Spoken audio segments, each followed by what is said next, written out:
यमुना के किनारे धर्मस्थान नामक एक नगर था। उस नगर में गणाधिप नाम का राजा राज्य करता था। उसी में केशव नाम का एक ब्राह्मण भी रहता था। ब्राह्मण यमुना के तीर पर जप तप किया करता था। उसकी एक लड़की थी जिसका नाम मालती था। वह बड़ी रूपवती थी। जब वह ब्याह के योग्य हुई तो उसके माता पिता और भाई को चिंता हुई।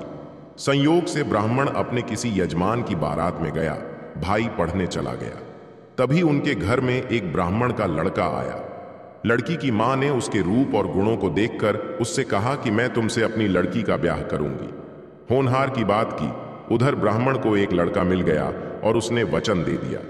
उधर जहां ब्राह्मण का लड़का जहां पढ़ने गया था वहां वह भी एक लड़के से वादा कर आया। कुछ समय बाद बाप बेटे घर में इकट्ठे हुए तो देखते क्या है कि वहां एक तीसरा लड़का और मौजूद है। दो उनके साथ आए थे। अब क्या हो? ब्राह्मण, उसका लड़का और ब्राह्मणी बड़े सोच में पड़े। दैव योग से हुआ क्या कि लड़की को सांप ने काट लिया। वह मर गई। उसके बाप, भाई और तीनों लड़कों ने बड़ी भाग दौड़ की। जहर झाड़ने वालों को बुलाया पर कोई नतीजा ना निकला। सब अपनी अपनी करके चले गए। दुखी होकर वे उस लड़की को श्मशान में ले गए और क्रियाकर्म कराए। तीनों लड़कों में से एक ने तो उसकी हड्डियां चुन लीं और फकीर बनकर जंगल में चला गया। दूसरे ने राख की गठरी बांधी और वहीं झोपड़ी डालकर रहने लगा। तीसरा योगी होकर देश देश घूमने लगा। एक दिन की बात है, वह तीसरा लड़का घूमते घामते किसी नगर में पहुंचा और एक ब्राह्मणी के घर भोजन करने बैठा। जैसे ही उस घर की ब्राह्मणी भोजन परोसने आई कि उसके छोटे लड़के ने उसका आंचल पकड़ लिया। वह ब्राह्मणी आंचल छोड़ नहीं रहा था। ब्राह्मणी को बड़ा गुस्सा आया। उसने लड़के को झिड़का, मारा। फिर भी वह न माना तो उसने उसे उठाकर जलते चूल्हे में पटक दिया। लड़का जलकर राख हो गया। ब्राह्मण बिना भोजन किए ही उठ खड़ा हुआ। घर वाले ने बहुतेरा कहा पर वह भोजन करने के लिए राजी न हुआ।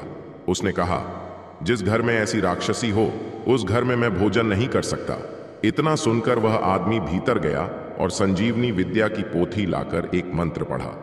लड़का जीवित हो गया। यह देखकर ब्राह्मण सोचने लगा कि अगर यह पोथी मेरे हाथ पड़ जाए तो मैं भी उस लड़की को जीवित कर सकता हूं। इसके बाद उसने भोजन किया और वहीं ठहर गया। जब रात को सब खा पी कर सो गए तो वह ब्राह्मण चुपचाप पोथी लेकर चल दिया। जिस स्थान पर लड़की को जलाया गया था वहां जाकर उसने देखा कि दूसरे लड़के वहां बैठे बातें कर रहे हैं। इस ब्राह्मण के यह कहने पर कि उसे संजीवनी विद्या की पोथी मिल गई है और वह मंत्र पढ़कर लड़की को जीवित सकता है, उन दोनों ने हड्डियां और राख निकाली। ब्राह्मण ने जैसे ही मंत्र पढ़ा कि लड़की जी उठी। अब उसके पीछे आपस में झगड़ने लगे। इतना कहकर बेताल बोला, राजा बताओ कि वह लड़की किसकी स्त्री होनी चाहिए। राजा ने जवाब दिया, जो वहां कुटिया बनाकर रहा उसकी। बेताल ने पूछा, क्यों? राजा बोला, जिसने हड्डियां रखी वह तो उसके बेटे के बराबर हुआ। जिसने विद्या सीखकर जीवन दान दिया वह बाप के बराबर हुआ। जो राख लेकर रमा रहा वही उसका असली हकदार है। राजा का यह जवाब सुनकर बेताल फिर पेड़ पर जा लटका। राजा को फिर लौटना पड़ा और जब वह उसे लेकर चला तो बेताल ने तीसरी कहानी सुनाई।